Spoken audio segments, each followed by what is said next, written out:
Hello and welcome. You're watching 6 Stories at 6 with me, Tanisha Awasthi. We have a power-packed show today where we will get you the international and the national headlines, the news that set the agenda. First up, Congress Member of Parliament Sonia Gandhi has insulted the President of India and there is national demand for an apology. The second story today, Pakistan has been clean bowled just days ahead of the Champions Trophy. The third story that we're tracking for you this evening, we will tell you about how India is planning to counter Deepseek. We will also get you the top story from the national capital, where after the BJP and the Aam Aadmi Party, it is Arvind Kejriwal versus the Election Commission. The fifth story tonight, Siddhivinayak Temple has announced a new dress code and we will be joined by the temple trustee tonight. And also on the show, we will get you Tulsi Gabbard's key takeaways from her confirmation hearing.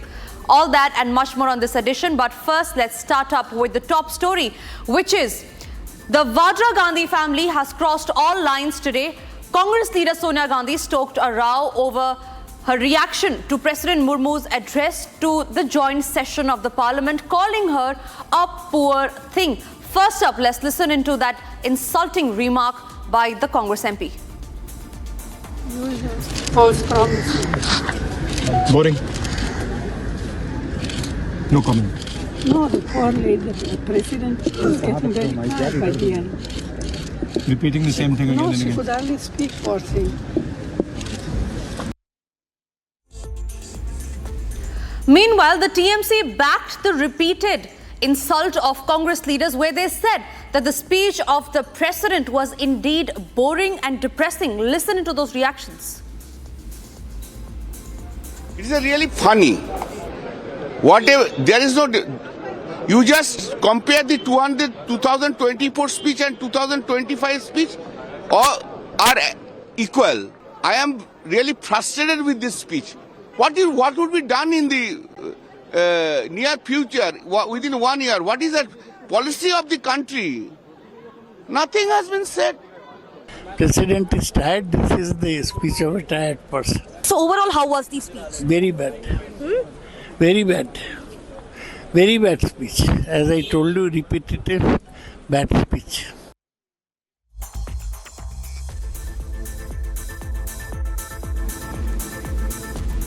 Ladies and gentlemen, Pakistan is eyeing another huge setback as the ICC Championship Trophy is all set to begin on the 19th of February. Pakistan will miss on to the traditional captains' meet and official photoshoot, a practice typically held in the host country ahead of the major ICC tournaments. Now, the setback is attributed to logistical challenges in Pakistan. This does not just end here. In fact, even the official opening ceremony has been called off. So it comes as a big setback to Pakistan because this is for the first time where the official tournament, the opening ceremony will not be held by the host country. We're also being joined by Shekhar Vijayan, who is a sports journalist on that topic. Shekhar, thank you very much for speaking with Republic. Certainly, this comes as a huge setback to Pakistan just days ahead of the Champions Trophy. Your first views on that? I think this was expected. I think we've been, Tanisha, we've been having this discussion on your channel in the last 2 to 3 weeks. And this was expected. Pakistan is not prepared. Everybody knows it. I think the only tournament of note which they have really hosted is in 1996, which was many years back.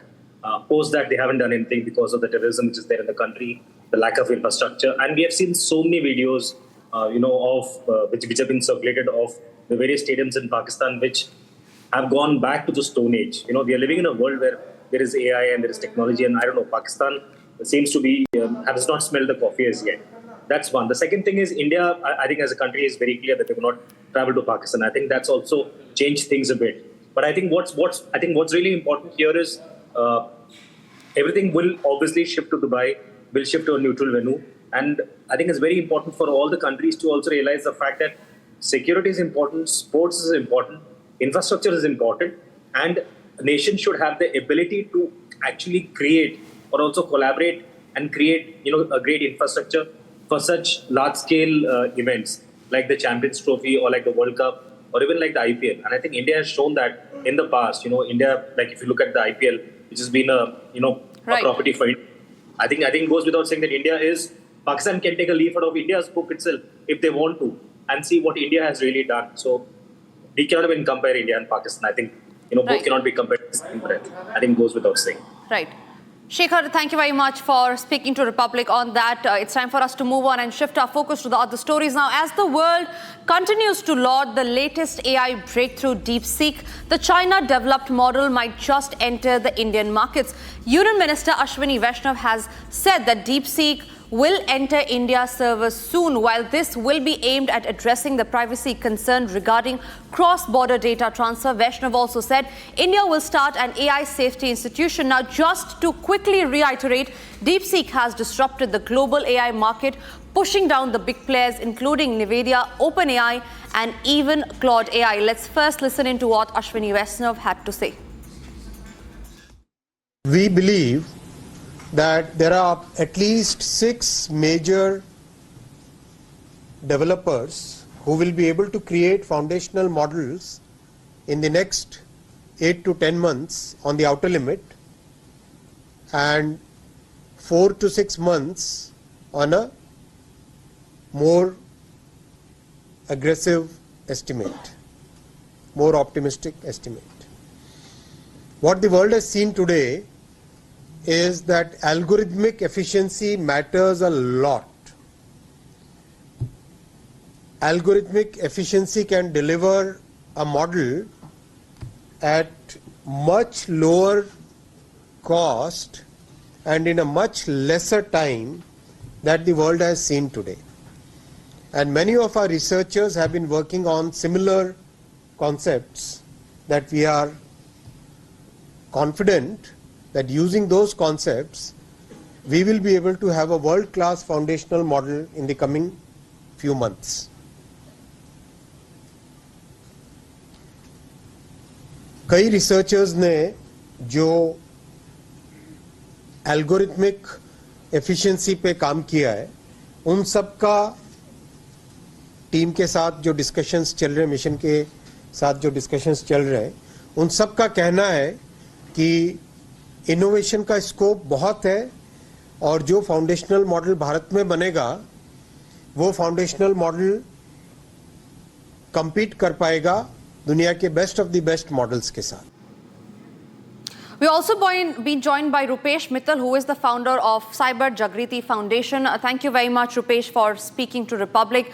Where do you think India stands when it comes to the global tech shakeup with Deepseek now coming into the markets? Hello. So, with the current infrastructure which India is having a few years ahead, so India has launched 4 to 5 centers in various places where they want to build the AI infrastructure over there. The AI labs have been built. And recently, in Hyderabad itself, an AI conference has also taken place. And when we talk about the Deepseek, which Ashwini ji is also mentioning about, so the organization has not yet disclosed totally their hardware infrastructure, but the claim is that with the model which they have made, it's an open source model, and with that model on a lesser infrastructure, on a less cost infrastructure, we can develop something, is the claim which they are making. Right, Rupesh, what I also want to know from you is that now India is planning to counter Deepseek. Do you think we will also at a point in time use or adopt the Deepseek? So with the current discussion that is going on, so Deepseek is an open source platform. The only thing as the Indian infrastructure which you want to see is because in other places where the news are that it is a Chinese-based developer or something is from China, we will be concerned whether the data or the model has some linkages with whether it's sending the data to Chinese organizations or not. Whether they are also taking the model, whatever data it is processing, it is taking or a copy of the data or not. If there is no such linkages found and if it is running on a low-cost infrastructure, then I feel definitely we can have the Deepseek type ecosystem in India also. Right. Rupesh, thank you very much for speaking to Republic On that, we move on to the other stories that we are tracking now. Aam Aadmi Party chief Arvind Kejriwal submitted his reply to the Election Commission over his controversial poison-mixed Yamuna remark about the water quality in Yamuna. Now, the Election Commission had earlier this week issued a notice to the Aam Aadmi Party Supremo questioning an explanation and requesting an explanation for his statements. By 11 a.m. today, Arvind Kejriwal alleged that the poll body is shooting the messenger by targeting the Aam Aadmi Party for raising its voice. Listen into the war of words that's broken out just days ahead of voting in the national capital. आतिशी जी ने भगवंत मान साहब ने चिट्ठी लिखी chief election commissioner को कि ये किया जा रहा है, आप हरियाणा को कहिए कि पानी में अमोनिया ना छोड़े। इलेक्शन कमीशन ने कोई संज्ञान नहीं लिया उसका। ये मिल के आए, इलेक्शन कमीशन ने उस पर कोई ऑर्डर पास नहीं किया हरियाणा सीएम को कि भाई आप पानी ठीक छोड़िए। मेरे को नोटिस दे दिया चीफ इलेक्शन कमिश्नर ने, आपके खिलाफ आवाज़ उठाने के लिए क्यों ना कार्रवाई की जाए। I think it is very unfortunate, and for Mr. Arvind Kejriwal to go around saying that Haryana government tried to poison Yamuna water so that 1/3 of Delhi would get eliminated. I think this is a really politically immature and shameful statement on his part, because what is he trying to do? He is in a way trying to incite extreme tensions between two state governments. पानी स्वच्छ नहीं मिल रहा है इसकी गलत नीतियों के कारण। आज तक इसने 10 वर्षों के अंदर जो एसटीपी लगे हुए हैं और जो वहां पर पॉन्ड्स हैं, किसी की भी सफाई नहीं की। अरे जब सफाई नहीं आपने की तो कैसे स्वच्छ जल जाएगा। Moving on, amid the controversy around the new dress code for visitors to Mumbai's Siddhivinayak temple, a top official at the shrine hit out at the Congress for drawing a Taliban analogy. A massive row erupted after the temple management committee came out with a set of guidelines saying entry will be barred to visitors wearing short or revealing clothes. Take a look at this detailed report first. As the new dress code for visitors to Mumbai's Siddhivinayak temple raised a storm, a top official at the shrine hit back at the Congress for drawing a Taliban parallel. The temple authorities earlier came out with a fresh set of guidelines for visitors. The guidelines stated that visitors clad in short or revealing clothes would be barred entry to the shrine. The temple authorities stated that visitors should avoid wearing clothes offending the sacred ambience of the shrine. Responding to the temple's dress code, Congress leader Hussain Dalwai compared it with the draconian rules enforced by the ruling Taliban in Afghanistan. ये हर जगह जिस ढंग से होता है ना कि कहाँ ना कहाँ धर्म के नाम से बड़े पैमाने पे समाज में एक दबाव लाने का काम होता है और उसमें भी महिलाओं के ऊपर होता है। ये तालिबान जिस ढंग से करती है ना वैसा है, ऐसा मुझे लगता है। ये तालिबानी व्यवस्था यहाँ मत लाइए। Hitting back at Dalwai, a top temple official said his remark reflects the Congress Talibani mindset.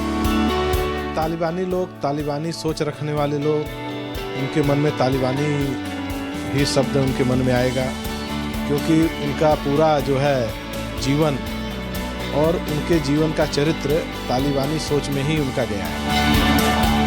As a firestorm over the diktat rages, the larger question is, should one's wardrobe choices determine one's devotion to faith?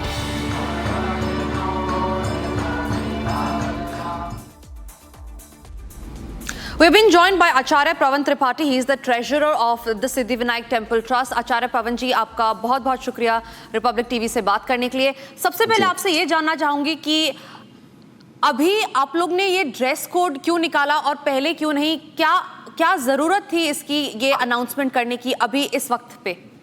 देखिए, श्री सिद्धिविनायक मंदिर विश्व के जो है गणेश मंदिरों में जो है यहाँ पर बड़ी आस्था है।